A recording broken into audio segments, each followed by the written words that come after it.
All right, good morning everyone, and welcome to the RPA's discussion of industry trends and market outlook for reusable transport packaging. Thank you. I'm Hillary Femal. I'm the Chief Marketing Officer for the Reusable Packaging Association. I'll be moderating our panel of experts today. So we have with us Ben Stoller, who is CEO of Paxxal, a global supply chain logistics provider primarily in plastic pallets. Welcome, Ben. We also have with us Leslie LeMair, who is the Vice President of Sales and Marketing for Georg, a global manufacturer of reusable plastic containers, pallets, and component holders, as well as custom solutions. Welcome, Leslie. And finally, we have with us David Kruger, who is President of TriEnda Holdings, a global manufacturer of thermoformed pallets, dunnage, and cargo protection. So welcome, David. All right, so let's get started. Thinking about the market in general for reusable packaging, so your customers, what are some of the problems that they're coming to you these days to help them solve? For us, a lot of our customers are preparing for automation. They're facing a lot of labor constraints, and it's not as a result of trying to replace workers, it's just getting the right talent in place. So they're preparing their operations for automation and are looking to us for the right tools and resources to help support a successful transition from whatever they were doing to new systems with different integrators. So we're looking to optimize the containers that are literally the touch point for those systems, and making sure we give proper thought to what their needs are to pursue that goal of automating. I think our customers are really looking for solutions that they don't know exist. Mm-hmm. They're looking for different ways to handle the products than maybe historically they've handled their products. And you're also seeing different themes within retail along the lines of trying to get pallets as displays, or the ability to show product more effectively within a retail environment and not really dock door to dock door. Very similar to those answers, the more complex the supply chain solutions or supply chains become, and the more federal regulations we see today, the more challenges these companies have. So to meet those regulations, to meet those supply chain requirements, those complexities, and to mitigate those risks, to meet those challenges, they have to have better solutions, and those demand a lot of supply chain operational as well as ability to see those. So through utilizing traces and tracking software and integrating that with their supply chain at the lowest common denominator, which is usually the shipping platforms, we can give them that visibility. And as we see more organics and farm to fork and other evolving marketplaces, they really need that. Especially as we see ever-evolving viruses as we see today.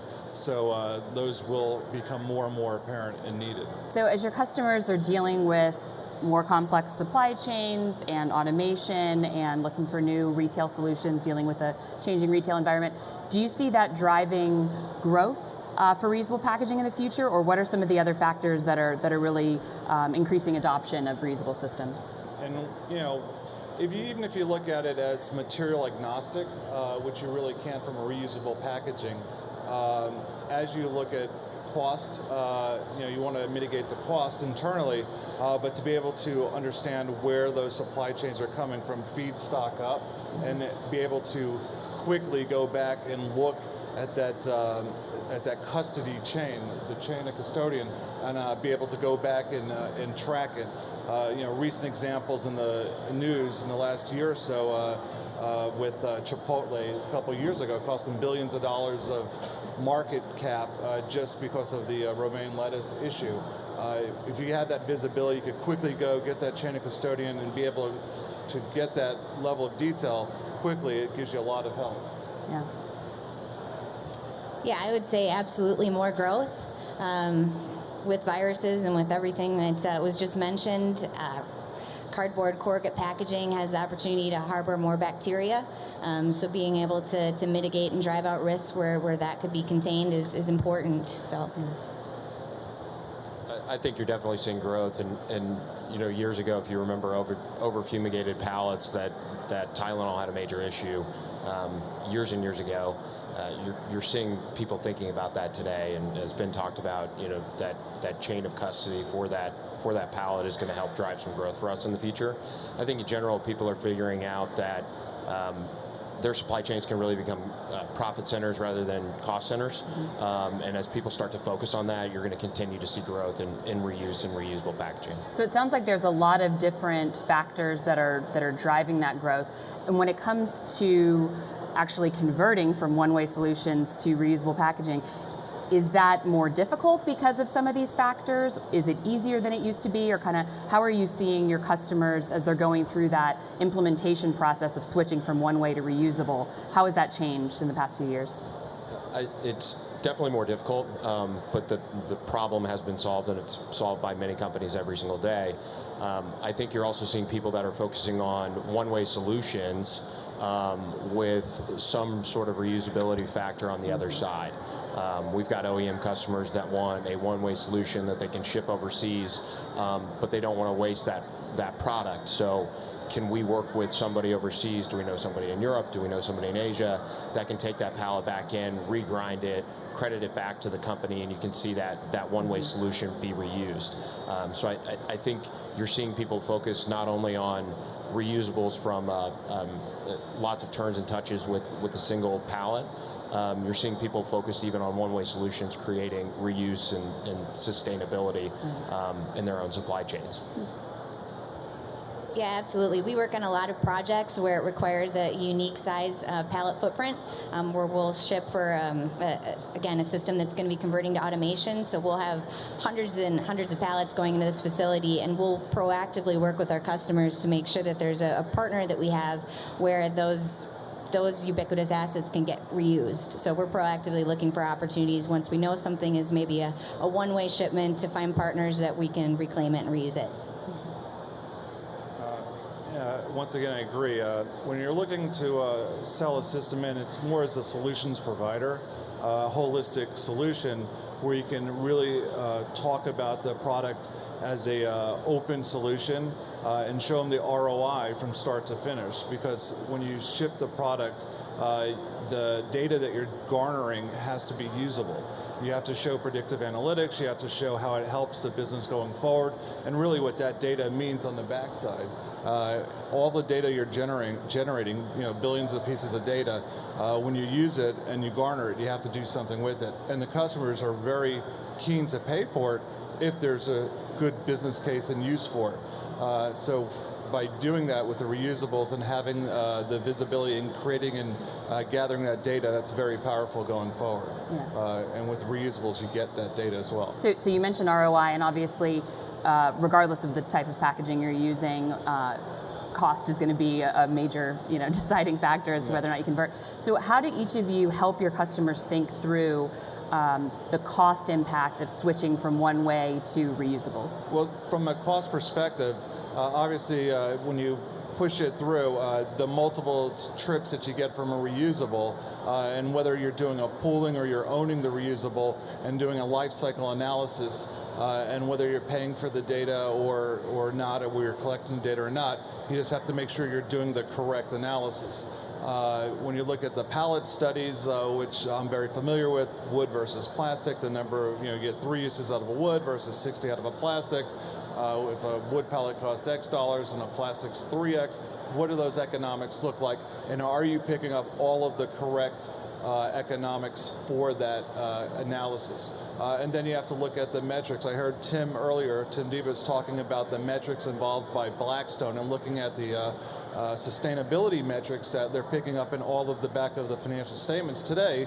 And I know a lot of the big box retailers are looking at those as well. So you have to pick up some of those as well, because a lot of the investors are going to be looking at that going forward. Yeah. We talk a lot about total cost of ownership versus acquisition price. Those are two centerpiece conversations that we have, along with what's the cost with getting it wrong. So when you're converting, you have a lot of different options, and it's important that you're considering what your acquisition price is versus the totality of the program. Yeah. And I think TCO is really important to think about. As we're looking at the future and what it may hold, we're looking at hybrid type containers that aren't made today, right? Because that total cost of ownership for automotive companies, for repairs, for knockdown containers and things of that nature, it's not just about what it costs day one, it's how many turns, touches do you get out of it, and then what are your repair costs? Because a lot of these containers, pallets, what have you, can be repaired. And people are forgetting that some of those repair costs are really significant. And if you can also lower that backside of that repair cost with something that they may not be thinking about but may be more expensive, it's part of that ROI calculation that we talk about. So it sounds like you have to sort of help your customers understand all the different areas that are affected cost-wise by packaging, that when you're just kind of purchasing a one-way container or a pallet, you're not really thinking about those. What are some of those areas that you found that are impacted by cost that companies really don't think about when it comes to packaging? I think safety is probably the most important. Yeah. Safety does have a cost, and it's usually a negative cost and a negative expense. As you look at work comp numbers and trying to keep your facility as safe as possible, you can injure yourself using the wrong type of packaging, and your employees can injure themselves using the wrong type of packaging. So I'd say safety is probably the number one factor that's kind of out of the box that people really don't think about. Yeah, absolutely, and I would say ergonomics to support that as well. Quality, safety, but being able to provide products that will allow for your employees to have a better experience at work, and making sure that it's supporting the best possible use for the products that they're coming in contact with. Yeah. Well, that's so important. It's labor is such a big issue for every industry, regardless. That the better you can and make a system for your employees, the better your retention. It makes sense. Ben? Yeah, and along that same vein, anecdotal, we had implemented a craft facility in Champaign, Illinois. We just finished about a 3-month review. We're going through the plant, and a worker there came up and gave me a hug. I said, "What was that for?" He said, "I don't have to walk around with a broom sweeping up shards of wood from rental pallets, wood rental pallets," and that made our job so much easier. So along that same vein, it was nice and rewarding for that employee. Yeah. So it's good. Yeah. And I think it's a different way of thinking about not just the different areas that packaging impacts, but also the different levels of the organization. Obviously, from people down on the floor in the warehouse, all the way up to the C-suite. Sure. So. Yeah. Okay, so switching gears just a little bit, we're hearing a lot about the Internet of Things, of IoT and AI. What role, if any, do you see reusable packaging having in the implementation of IoT in supply chains? I think it's one of the largest drivers of reusables in the supply chain as well. Every device, every package at one point in the near future will be connected to the IoT. It's inevitable, and it will probably be the thing that drives reusables to as quicker than anything else. With the amount of data that's going to be collected and just the insatiable desire to have that data will really push it, in my belief. I would say the traceability is key for everything that we're hearing about with coronavirus, and everything else that we deal with in terms of opportunities for contamination. That traceability is paramount. We've been talking about it for a long time. I feel like we've had a version of this conversation, and we're actually really starting to see the implementation of these things. And it'll all be about taking that information and turning it into actionable insight, and that's the next step to evolving this conversation. I agree. I think we're getting there. The other side of that is I caution customers that as they look at technology, make sure you understand it, and make sure you understand how to use it, and make sure within your system it's going to work. I think the worst thing you can do is buy a software or buy a technology package that doesn't fit your business and doesn't work for you. It's almost like driving a car that looks really nice on the outside, but there's no engine underneath, right? And you see that with software packages. So as many people have had ERP implementations that have blown up in their face, any type of software can blow up in your face, but I do think the industry is getting there, and I think longer term, 10, 15 years down the road, you will see most containers connected in some way, shape, or form. Between IoT and automation and retail and kind of some of the trends we've talked about, just to kind of summarize, what do each of you think is kind of the biggest trend that's shaping the reusable packaging marketplace, for the next 2 to 5 years? Companies were really trying to figure out where the next place they could make money was. And I think that's been the biggest driver, with this industry in the last, call it 20 years, people have really thought, this is the year that it's really going to take off, and this is going to be our year for the plastic container or the plastic pallet, whatever you may have. But you're really starting to see those tailwinds today. You can see it with the amount of investment that's being put into the material handling business. I mean, walk around here, I bet half the people that are visiting this show that aren't here specifically as a customer or as a supplier, they're probably finance people that are sniffing around. Yeah. You see a lot of PE money being pumped into our industry, and I think that helps with some of the tailwinds for our industry. Yeah. I think a major component of creating a sustainable supply chain is having visibility. That's first and foremost. You have to be able to map out your business and understand what it's doing today.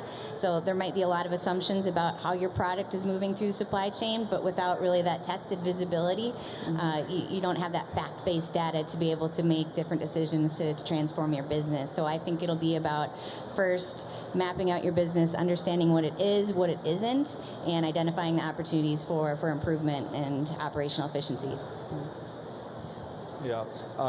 In my space, it's going to be legislative. The food safety rules and regulations are going to drive a lot of it, and it's going to be driven by the big box retailers and their desire to have to implement that food safety and those channels across the board. Well, that's the end of our formal questions, but I wanted to save some time to see if anyone in the audience had any questions they wanted to ask our panelists. Oh, yes, hi.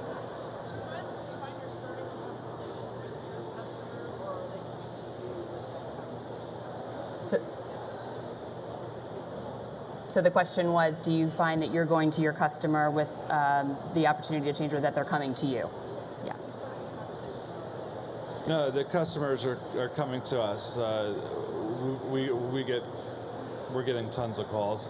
Everyone has the same question, sustainability, and those customers are driven by the big box retailers, as well as their needs for food safety and to move on to different products, as well as reusables and to drive down cost.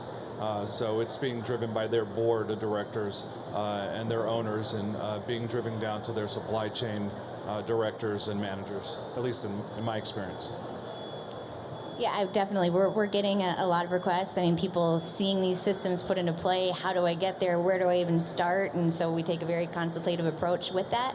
I would say with customers where we've already implemented reusable systems, that we're going back and ensuring that we delivered the value proposition that we said we would. And if something's not there, that we're looking for ways to optimize and improve upon it. So it's a two-way street. But yeah, there's a lot of people with awareness that want to find the right solution and are looking to us for the answers. Yeah, and I'd agree. I think we're getting phone calls, but the other side of that is too, we still have the job of selling. It's not as if we have plants that everybody's plant is completely full and nobody has any more capacity. There's still more selling that can always be done. But I think that a lot of customers are also saying, we don't know really what you have. And these can be really, really large OEMs. They may not know that you make a battery pack, or you have a hybrid container, or something new and different. So you really do have to engage and start that conversation about what the new products you may have or what new you're doing. Is there anything that we've left off that any of you want to say before we wrap up? I think we've covered a lot. I'm good. I appreciate it, Hillary. Okay, great. Thank you guys very much.